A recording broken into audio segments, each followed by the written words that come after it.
Okay, this is, when did it start? The week of September 19th. Due this week, multimedia activity 1.3, in-class activity 1.3. Also, your writing prompt is due this week. Your objectives. I can hypothesize connections between money and immigration.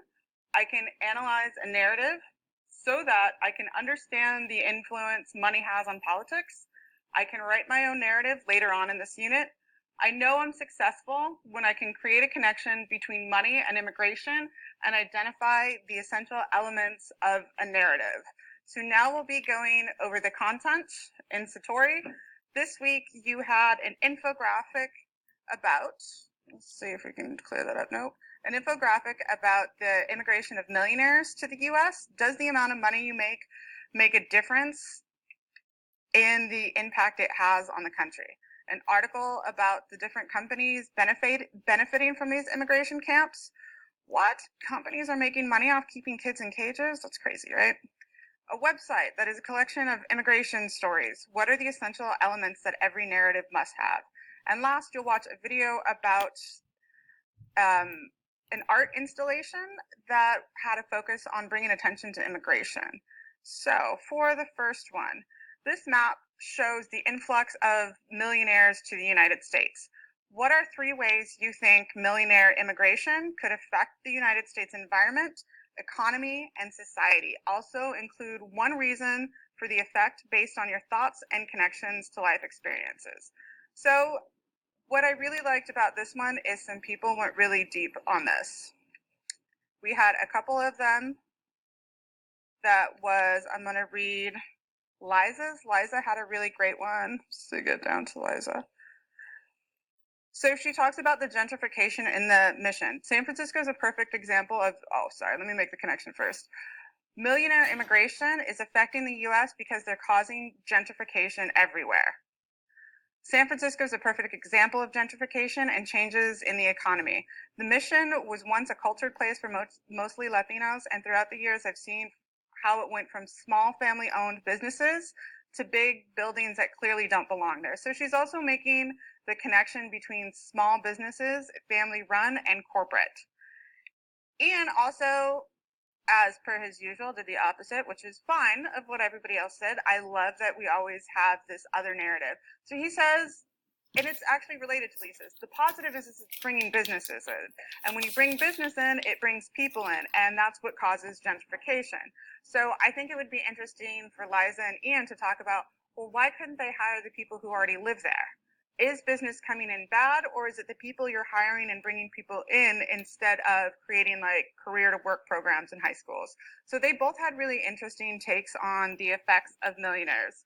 Mia referenced the Climate Refugee movie, which we've watched in a couple of our blocks. And in the Climate Refugee movie, it actually brings up the point that millionaires have a need for more things, and it burns more fossil fuel, and so more consumption equals more waste. So a lot of climate change can be attributed to that.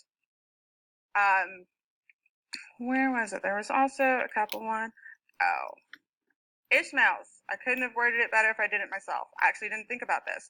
Millionaire immigration affects our environment in many ways, one being the destruction of wildlife areas of land, and the economy becomes more favorable to HNWI. Anybody know what HNWI is? I did not either, so I had to look it up. High net worth individuals.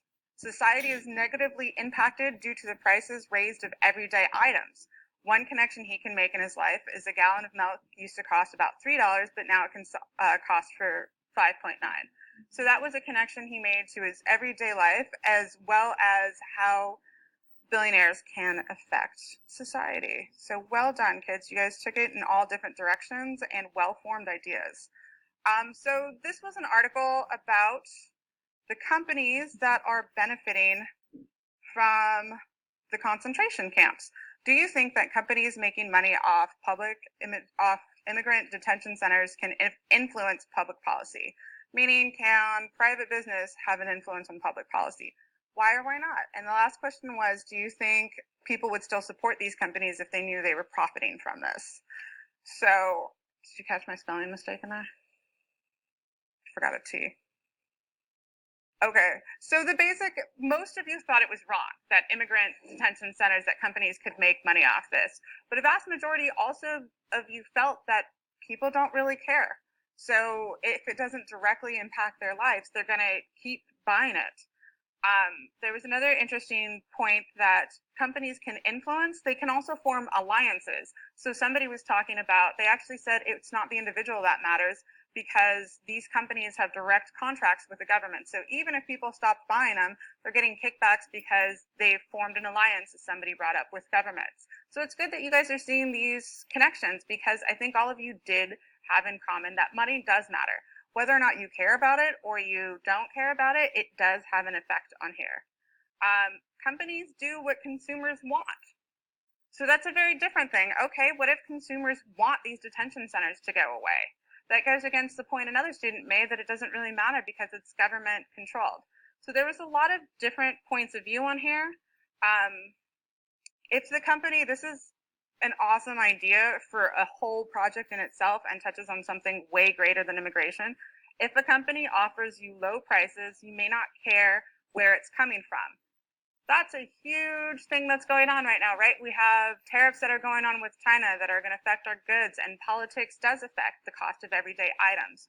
So the main connection that I wanted you to make, going back to your objective, is I can connect the influence money has on policy, and all of you did it in your quotes. So this one was an art installation. Let's see if you can get a better picture of it. And it was just a cage that was in the middle of on the sidewalk, that had a fake crying baby in it. Why do people make art? More specifically, why do artists create, and what does the audience receive? So a lot of it, art is a way of communicating with the world. Most of you also tapped into, it's a way to bring awareness to an issue that people might not be aware of. Rakea had the most beautiful comments. I just want to make sure I'm not misquoting her. Where is it? Oh, an artist may create to share their opinions on things, and the audience receives something that they have the freedom to perceive. I really want to, that is beautifully written, and that's exactly what art is, the freedom to perceive. How does whatever they create relate to your life, and how are emotions evoked through that?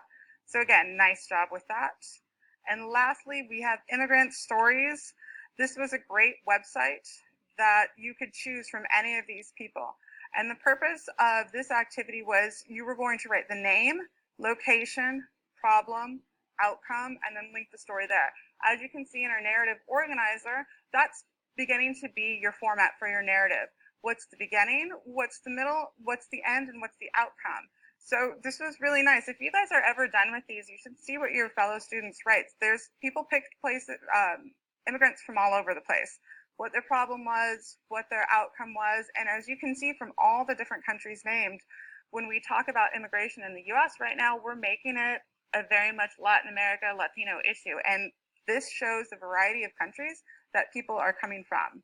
So your point and your objective for this content was so you can make the connection between money and public policy or politics, and you can analyze the elements of a narrative. So you all did a really great job on that, and we'll get into your activity this week.